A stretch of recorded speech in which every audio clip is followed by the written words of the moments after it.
কি জোড়া ইলিশ দেখে অবাক হয়ে যাচ্ছ? তাও আবার আজকের দিনে। আসলে কি বলতো, আজকে না আমাদের বাড়িতে সন্ধেবেলায় ইলিশ মাছকে, মানে জোড়া ইলিশকে ধান, দুব্ব, সিঁদুর, শঙ্খ, উলুধ্বনি দিয়ে বরণ করা হয়, একেবারে নতুন বউয়ের মতো। এত ভালো লাগে ওই সময়টা। আর হ্যাঁ, তারপরে কিন্তু আবার রান্না করে খাওয়াও হয়। মানে সারাদিন আমরা পুজোর পরে ওই খিচুড়ি ফলমূল খেয়ে থাকি, কিন্তু রাত্রিবেলা আমাদের মাছ ভাত খাওয়ার নিয়ম আছে, বুঝলে? আর এদিকে মা সব কিছু জোগাড় করে দিচ্ছিল আমাকে, আমি পুজোতে বসবো তাই। আর তাই আমিও তোমাদেরকে জোগাড়টা দেখিয়ে দিচ্ছি। কলম, দোয়াত, কালি, ফল, মূল, বই, ধূপ, ধুনো, তারপরে প্রদীপ, জলশঙ্খ, এই সব কিছু নিয়ে মা সরস্বতী, তাই না?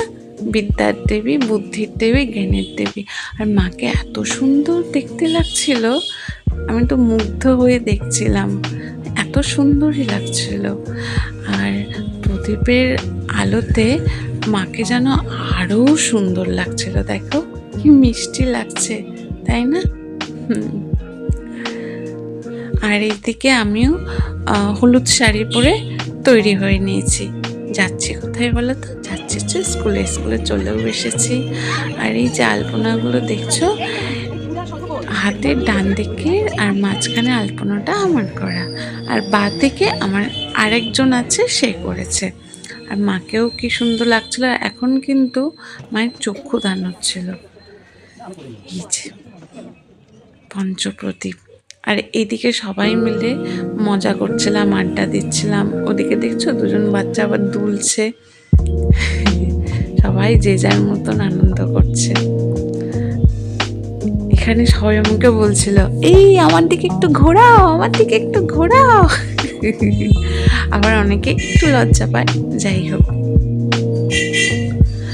পুজো, শাড়ি, আড্ডা, খিচুড়ি, এই নিয়েই তো সরস্বতী পুজো, তাই না বলো? আর এদিকে চলছে হাতে খড়ি। এখানটায় সবাই একে একে অঞ্জলি দিয়ে নিচ্ছে। অঞ্জলি আমাদের দেওয়া আগে হয়ে গেছিলো এখানে, আমি তো বাড়িতেও দিয়েছি, এখানেও দিয়েছি, কিন্তু যারা একটু দেরি করে এসেছে তাদের জন্য আবার অঞ্জলি হচ্ছিল। সবাই আশা করে থাকে, তাই না, মায়ের অঞ্জলি দেবে, সেই জন্য। মায়ের জোগাড় কিন্তু খুব সুন্দর করে হয়েছে, ভীষণই সুন্দর করে।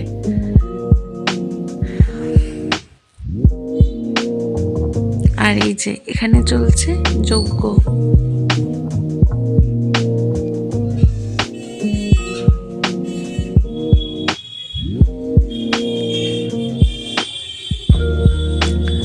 তারপরে একে একে সবাই যজ্ঞের টিপ নিচ্ছিল।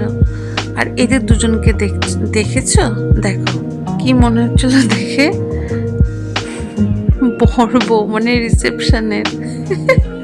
আর প্রতিবারের মতো একটু একটু করে আমার কিছু তোলা ফটো আমি কিন্তু তোমাদের সাথে শেয়ার করতে একদম ভুলিনি। তারপরে কি, শেষে ফিরছি বাড়ি, ভোগ নিয়ে ফিরছি, যাচ্ছি বাড়ির দিকে। আর খুব রোদ ছিল, রোদের দিকে তাকাতে পারছিলাম না। আর এই যে খিচুড়ি দিয়ে